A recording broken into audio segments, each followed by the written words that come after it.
In today's video, we're going to be diving straight back into some more Monster Hunter Wilds, and for this one, I'll be going over the top 10 must-know tips that I think everyone would definitely benefit from knowing. So, the first tip we're going to be going over is going to be about your Slinger. Your Slinger is absolutely amazing. No doubt you've been using it to pick up items dotted around the maps, as usually whenever you're in the vicinity of things, they're going to pop up on the left hand side here. You're going to hold in your aim, then you're going to hit your circle or B on controller, depending on what you're playing on, and you'll be able to pick all of these items up. However, there's another feature that the game doesn't tell you that can really help you out in a lot of situations. So for this one, we're going to aggro this fire chicken just here, then we're going to make a run for it, and on our way back, rather than actually turning around, trying to aim for it, keeping focus, what we're going to do, we're going to lure it just underneath one of these vine traps just here, scroll through the available options on our Slinger to grab by pressing up and down on the D-pad, and then we'll be able to activate it even though we're not really looking at it. This can work out really well in certain situations, helping you to focus and do some cool things like activating it when you're running away from monsters and such. For our second tip, and one that I wish I'd done a lot sooner than I actually did, and that's by customising your actual radial dial. By pressing start and then going down to customise your radial dial, you'll obviously have the layout that's standard just like this, but then you'll be able to make your own one. And this works out much better in my opinion, because you'll be able to put everything on here exactly how you want them and in what order you want them, often making it much faster to use up exactly what you're after. Obviously there's a few things that you'll definitely want to keep on here, such as your whetstone and of course your barbecue grill, but other than that you can put on things how you prefer them overall. I always make sure I've got quite a few buff items such as your mega demon drug and your mega armor skin, and obviously make sure you've definitely got on some medicine and maybe a nullberry. But another cool feature, you don't have to worry about putting on whatever mantle you've got equipped, because when you're out in the field you can always activate this very nice and fast. On Xbox it's by holding LB and then pressing right trigger, and this does it automatically. For our third tip, what we're going to be doing is making sure we pick up something in the game that you definitely should do, and this is for the newer players. It's going to be your armorcharm and your powercharm. When you're playing through the game, you're going to want to make sure when you get later on into the higher ranks, you're going to want to try and complete all of the optional quests ideally, but two you're definitely not going to want to miss are going to be over in Suja Peaks of Accord, where you'll speak to Rex and Cobb and pick up 2 quests for them. These are going to be as Gatekeeper and the other one, Secure the Wounded Hollow.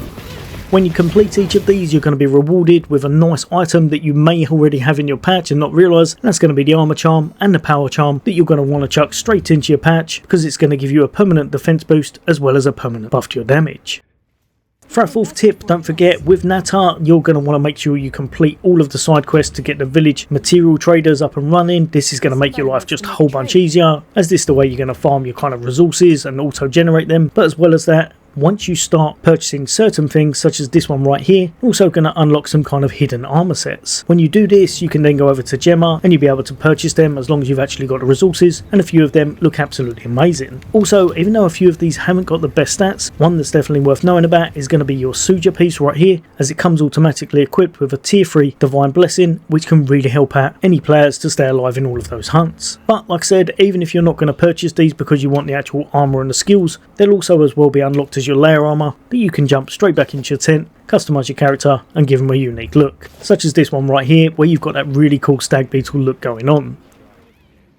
Over to our next tip, and for this one we're going to be going over all of the damage numbers and why they're actually coming up in different colours and what it means. So the first one that you're going to want to be aiming for as much as possible is going to be your yellow numbers. This basically means you're hitting the weak spot of enemies,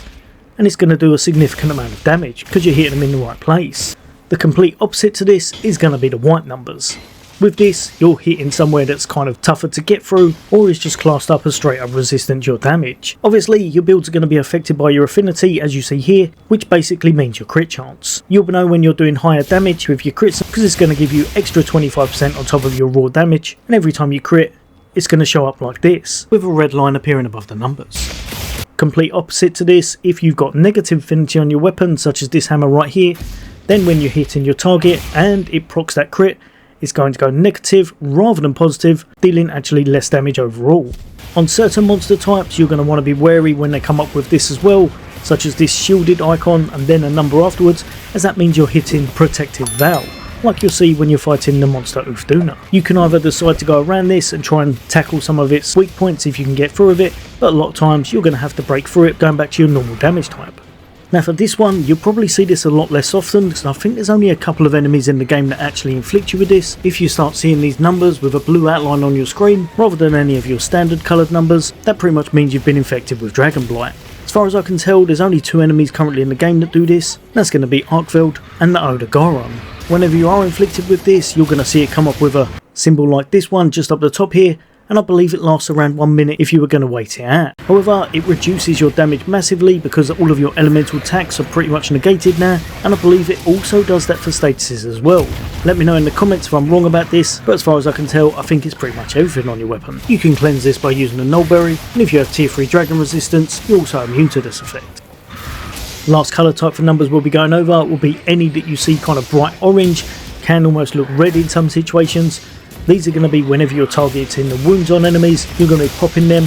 or just hitting them in general, and they're going to come up with a nice amount of damage. Just over 2 times the damage whenever you're hitting these wounds, so obviously you want to be targeting them in order to get the most out of your damage and take those monsters down fast. Now another one that a lot of people will know by now because the game's been out for a while, but for anyone that doesn't, what you want to do is try and aim for that Hunter rank 100, because when you do, then everything is kind of unlocked in the game and you'll be able to get the most out of it. The last ones you get at 100 is going to be over at Suja Peaks of Accord, where you'll now be able to purchase the decorations in tier 2 as well as specific arching parts for your crafting.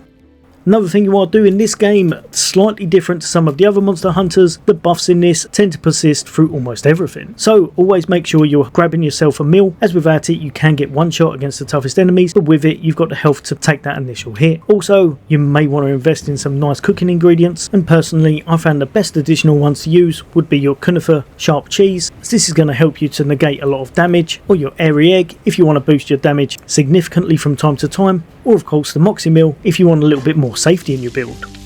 Now also a lot of things stack in this game buff wise, but I definitely recommend whenever you can try to take your Mega Demon Drug and your Mega Armor Skin, as both of these are very long duration, 50 minutes each, and both the food and your buffs now don't actually fall off whenever you get carted. Also another great thing, when you're in camps, the timer on them is also not going to go down, so they're going to persist for a very long time, especially if you can complete your missions fast.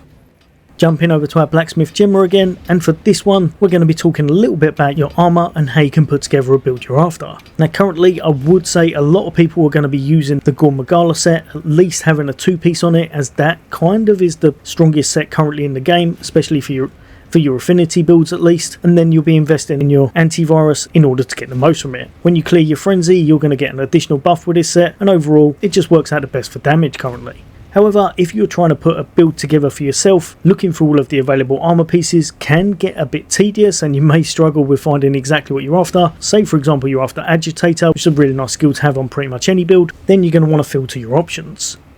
Just up the top here on console is by clicking in your right analog, and rather than it being on default, we're going to set it to exactly what we're after. So for this one, we're going to go over to our skills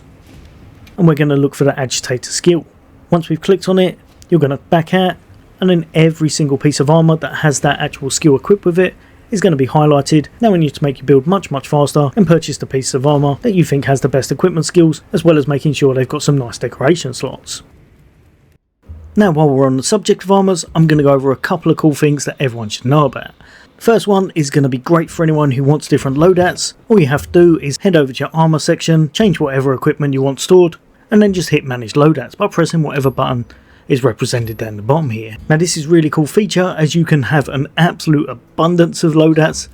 more than you're ever going to probably be able to fill up. Mix and match your armours accordingly to some of your playstyles and obviously what weapons you'll be using. Another thing though that you should definitely know about is going to be, if we go back to Gemma, then you're going to want to purchase some pieces of armour with item prolonger on them. If you've got this piece, it works out absolutely ideal as it gives you all 3 slots, and that's going to be your battle coil. If you haven't though, just buy a couple of pieces so you can chuck them into one of your loadouts. You're going to want to max this out, and now the great thing about this, you can actually put this loadout on before you're actually applying all of your buffs with your items, and now you're going to get hold of an extra 50% duration.